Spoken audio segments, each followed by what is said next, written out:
सास सास को बहू दूसरे घर से आई है, समझने में समय लगेगा, समय लगता है हर चीज को एडजस्ट करने में।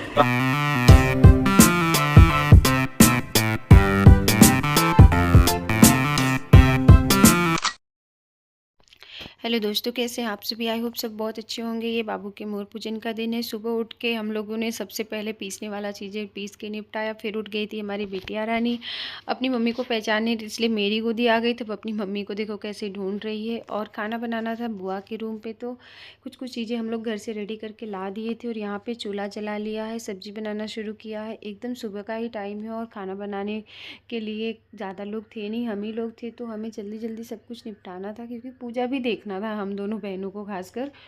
तो हमने शुरू कर दिया। ये मैं पनीर की सब्ज़ी बना रही थी। और मेरी एक आदत है, अगर घर में मैं बाल देख लूँ ना तो मेरा मन ख़राब हो जाता है, इसलिए मैं बहुत सोच समझ के ऐसे बनाती हूँ। और सर पे मैं दुपट्टा भी रखी हुई, कहीं कोई बाल खाने में ना गिर जाए या फिर कहीं दिख ना जाए। और ये मैं बना रही थी पनीर की सब्ज़ी।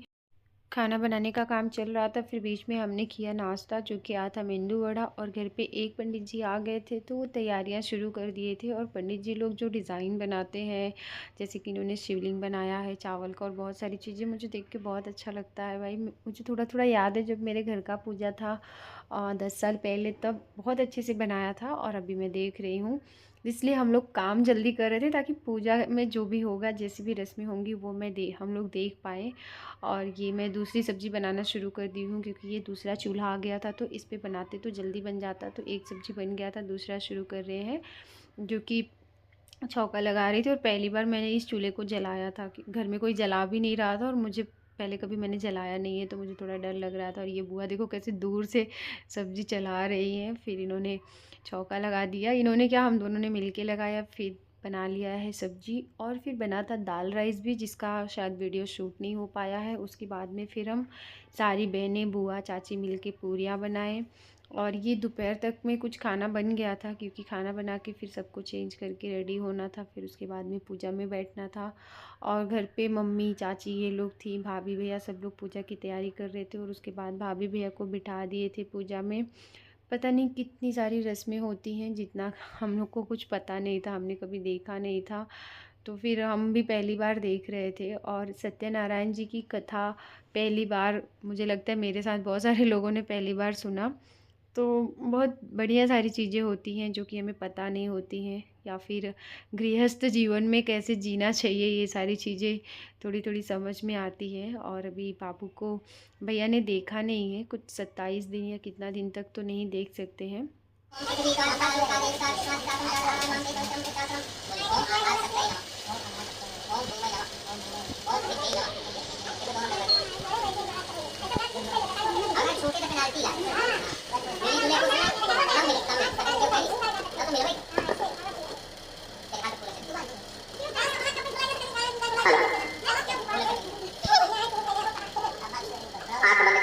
भगवान आगे मेरे पास विनती करिएगा कि आप प्रज्वलित करेंगे जब तक।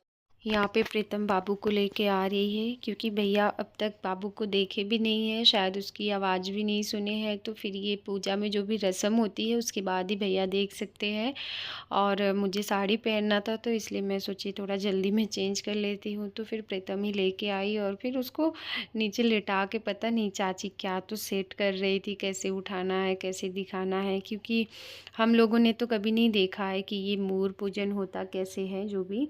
तो मम्मी चाची लोग को थोड़ा बहुत पता था, तो वही सब बता रही थी कि ऐसे उठाना ऐसे दिखाना। वो बच्चे के मामा के घर से कुछ तांबे का कटोरा आता है, तांबा या पीतल जो भी, उसमें घी और तेल जो भी डाल के फिर बच्चे को उसमें उसकी परछाई में दिखाते हैं, फिर बच्चे को देख सकते हैं। तो वही सब ये लोग तैयारियां कर रहे थे कि कैसे उठाना है कैसे दिखाना। और पंडित जी तो बताते ही होंगे उस समय। और ये सपना कितना प्रॉपर तरीके से उसका गर्दन पकड़ रही कि ऐसे उल्टा दिखा देंगे। और भाभी भी डर रही हैं कि भाई संभाल के पकड़ो बच्चे को, क्योंकि उतना एक्सपीरियंस किसी के पास नहीं है कि कैसे उठाना बिठाना होता है बच्चे को। सपना को थोड़ा बहुत पता है, पर बाबू बहुत छोटा है अभी, तो फिर थोड़ा सा डर भी लगता है। और ये सब रस्म देखने के लिए हम लोग बहुत एक्साइटेड थे कि कैसे क्या होता है, क्योंकि सब लोग ऐसे घर में बातें कर रहे थे कि ऐसे दिखाना होता है, वैसे दिखाना होता है, और मैं तो चेंज कर रही थी तो मैं आ नहीं पाई। मैं भी एडिटिंग के टाइम पे ये सब देख रही हूँ कि हाँ ऐसी ऐसी चीज़ें हुई थी। और भैया ना बहुत मन था उनका देखने का, लेकिन आदमी लोग अपनी चीज़ें जल्दी बता नहीं पाते, एक्सप्रेस नहीं कर पाते हैं। बट हाँ यार, बाप लोग पापा लोग का भी बहुत मन करता है बच्चे के लिए। तो फिर दिखा लिया, फिर कुछ भाभी की गोदी में देते हैं, कुछ तो फिर से रस्म वस्म जो भी है पंडित जी वो सब चीज़ों को पूरा करवाते हैं। इतने लंबे इंतज़ार के बाद में फिर ये भाई साहब फाइनली जाएंगे अपनी पापा की गोदी में, और इनके पापा सामने से इनको देख पाएंगे, क्योंकि कटोरे में जब भी दिखाए थे तो मुझे लगता है नहीं है कि भैया उतने अच्छे से देख पाए होंगे। और जब भैया उनको गोदी लेते हैं तो उनकी देखो आंखें कैसे खुल गई, जग गए जैसे वो अभी तक सो रहे थे। और एक टक भैया उसको देख रहे हैं और वो ऐसे लग रहा है कि अपने पापा को ही देख रहा है, कैसे मुंह बना रहा है यार। कितना छोटा सा बच्चा कितना क्यूट ही लगता है। धीरे धीरे बड़े हो जाते हैं पर बच्चे बचपन में बहुत ही प्यारे दिखते हैं। तो भैया को पंडित जी कुछ तो मंत्र बोल रहे थे और बोल रहे थे कि आप इनको देखते रहो, और वो भी कैसे आंखें खोल के ऐसे लग रहा है कि सब पहचान रहे हैं, देख रहे हैं। फिर उसके बाद में भैया भाभी को दे दी, और भी कुछ रस्में हैं जो अभी इनको गोद में लेके पूरा करेंगे।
ये सारी रस्में होने के बाद में जब प्रीतम बाबू को ले रही थी तो चाची वही बोल रही थी कितनी जन है तो शगुन नहीं दिया जाएगा क्या तुम सबको। वही भैया को भी बोल रही थी करे शगुन दो, और प्रीतम देखो ठीक से ले नहीं पा रही है क्योंकि उसको भी आदत नहीं है इतने छोटे बेबी संभालने का। तो चाची बोलती हैं कि हमारी गोदी में दे दो या तो लेके चलो ऊपर रूम में ही। और थोड़े टाइम बाद मैं आती हूँ आधा अधूरा साड़ी पहन के, तो मैं पूछती हूँ अरे क्या क्या हुआ, कैसे हुआ, मुझे देखना था मैं देख नहीं पाई।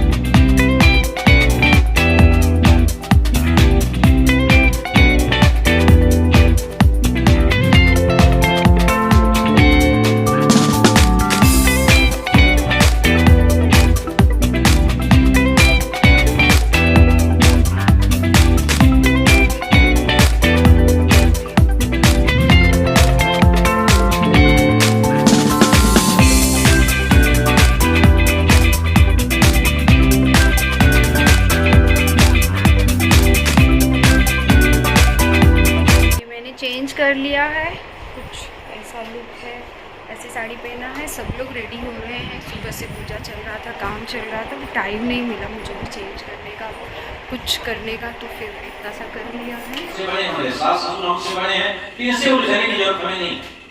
जो भी कह रहे हैं सुन लेना चाहिए। जिन्होंने चीज को सुन लिया उनका मंगल होने से कोई नहीं रोक सकता, ये होती बात है। तो नारद जी ने पूछा प्रभु सबका मंगल कैसे होगा, तो भगवान कहते हैं एक व्रत बताता हूं जिसका नाम है भगवान सत्यनारायण का व्रत। अब आप पूछोगे सत्यनारायण ही व्रत क्यों, तो भगवान नारायण विष्णु है, आपको पता ही है। उनकी जो धर्मपत्नी है प्रिया है लक्ष्मी जी हैं। अब आपको धरती पर कुछ काम पड़ा, केला लेने जाना है, तो आप क्या लेके जाओगे, पैसा लेके जाओगे ना। अब पैसा किसका स्वरूप है, लक्ष्मी का। धरती पर अगर आपको आनंद लेना है तो लक्ष्मी की कृपा चाहिए, और लक्ष्मी को प्रसन्न करना है तो ठाकुर जी की पूजा को करना, बाकी कोई विकल्प नहीं। कहते हैं कि नारद जी जब लोग पहुंचे तो क्या देखा, एक भी प्राणी खुशहाल नहीं है। तो क्या करना चाहिए? तो नारद जी को कोई उपाय सूझा नहीं, तो नारद जी नारायण नारायण कहते हुए हमारे भगवान नारायण के धाम, जिसको गौलोक कहते हैं, वैकुंठ, वहां गए। वहां क्या देखा, जहां भी रहो, जहां भी आपका विवाह हो, उस घर के जो बड़े हैं उनकी इज्जत करिए, उनका सम्मान करिए। फिर देखिए आपका जीवन कैसे बीते, क्योंकि बुढ़ौती आपको ही आएगी, हमें भी आएगी। जो आज हम बोए रहेंगे वही हमको काटना पड़ेगा, अब ब्याज के समेत काटना पड़ेगा, जिसको कभी भुलाइए। लीलावती ने कहा, सेठ जी ने कहा, हम विवाह के समय करेंगे। बच्ची जल्दी पिता के घर में बड़ी हो जाती है और बच्ची विवाह के लायक हो जाती है। बच्चे बड़े हो जाए तो माता पिता का धर्म बनता है कि बच्चों का विवाह कर दें। संयोग बस एक सुंदर वैश्य पुत्र के साथ वार्तालाप कर संतुष्ट होने के बाद विवाह कर भी देते सेठ जी, लेकिन भगवान नारायण की कथा फिर रह जाती है। अब भगवान यहाँ पर रुष्ट होंगे, और जब भगवान रुष्ट होंगे तो क्या होगा, चारों तरफ से विपत्ति एक ही साथ जब आए तो मान के चलना चाहिए कि हमसे ईश्वर नाराज है। हमें ये चीज चाहिए, ये चीज चाहिए, ये चीज लिख के रखिए, रोज रोज मत कहिए। जिस दिन पति प्रसन्न हो, पकड़ा दीजिए चुपचाप, बगैर कुछ बोले मुस्कुरा के पकड़ा दीजिए, बस कुछ बोलिए मत। आधी तो बिना बोले पूरी हो जाएगी, मैं बोलता हूँ। लेकिन हम लोग क्या करते हैं, देहरिया चढ़िए तब ही शुरू हो जाओ। अवसर के इंतजार में रहिए, बिना अवसर भय के, बिना अवसर के कुछ नहीं होता। सूर्य जी महाराज कहते हैं, स्कंधे पुराने रेवा कंधे, तुलसी सत्यनारायण भगवान की जय। अब आपकी ड्यूटी सबका फूल कलेक्ट करना है, इनको देना, भगवान के चरण में डालेंगे।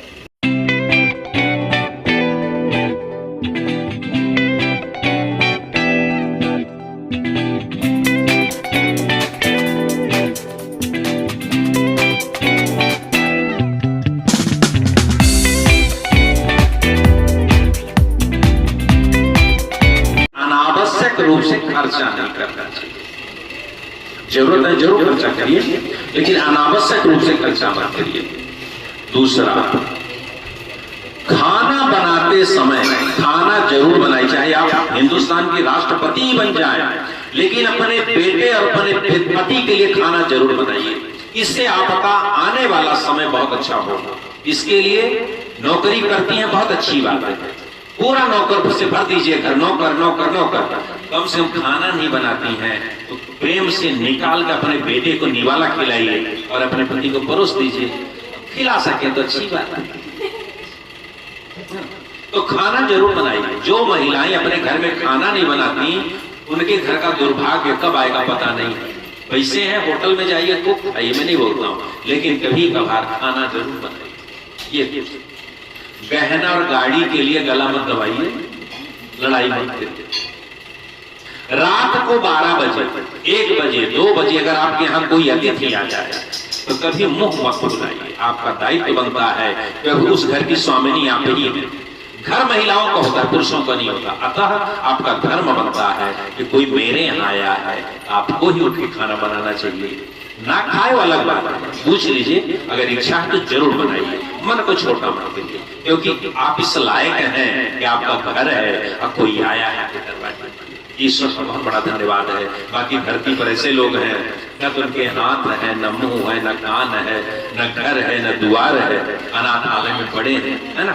हम कितने भाग्यशाली हैं। इसके लिए अपने माता पिता और ईश्वर का धन्यवाद करना चाहिए। तुलसी सत्यनारायण भगवान की जय। सास को बहू दूसरे घर से आई है, समझने में समय लगेगा, समय लगता है हर चीज को एडजस्ट करने में। तो आप पहले दिन ही सो के लेट उठी तो आप लेट ढिढोरा मत पीटो, अरे वो तो जब से आई है कुलक्षणी घर बढ़ता है। जैसे कि सत्यनारायण जी की कथा मैंने पहली बार सुना, आई थिंक मेरी बहनें भी पहली बार ही सुनी, पर बहुत सारी चीज़ें समझ में आई। एक ये बात होती है ना कि आप अपने बड़े बुजुर्ग से बड़े बनने की कोशिश कभी मत करो, क्योंकि वो बड़े हैं, उनके पास कुछ नहीं तो ज़िंदगी का अनुभव ज़्यादा है।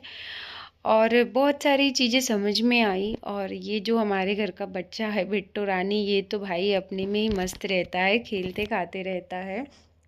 तो पूजा का एक हिस्सा समझ लीजिए, एक पार्ट है ये, दूसरा पार्ट एक और आएगा। और बाबू के पूजा का ये बहुत अच्छी यादें मैंने समेट के रख लिया है।